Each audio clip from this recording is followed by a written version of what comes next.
দাদার আইবুড়ো ভাত ছিল, তো সেই জন্য আমরা একটা প্ল্যান করি দাদাকে সুন্দরভাবে আইবুড়ো ভাত খাওয়ানো হবে। দিন সবাইকে খাইয়ে দেওয়া হয়, তারপর বরকে খাওয়ানো হবে। ওই দেখো বর বসে আছে। এখানে প্যান্ডেলও কমপ্লিট হয়ে গেছে হাফ, তারপর বরকে খাওয়ানোর জন্য বসিয়ে দিয়েছি আর সুন্দর করে সাজিয়েও দিয়েছি। দেন যা যা রিচুয়ালস ছিল সেগুলো ওরা কমপ্লিট করে নিয়েছে, তারপর দাদা খেতে বসে পড়েছে আর আমিও একটু দেখে নিলাম প্যান্ডেলটা কিরকম কি হয়েছে।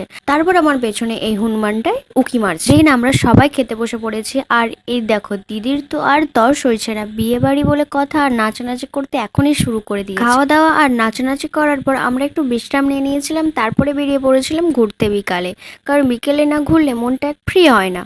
তো তারপর আমরা সন্ধেবেলা গায়ে হলুদের তত্ত্ব সাজানোর জন্য বসে পড়েছিলাম। আমরা তিনজনেই তত্ত্বগুলোকে সাজিয়ে কমপ্লিট করেছিলাম। বাই দ্য ওয়ে, আমি কিন্তু কারোর কোনো দিনও তত্ত্ব সাজাইনি, এই ফার্স্ট টাইম সাজালাম, তবে মজা খুব লেগেছে। আর একটা কথা, এটা ছিল আমার পিসির ছেলের বিয়ে।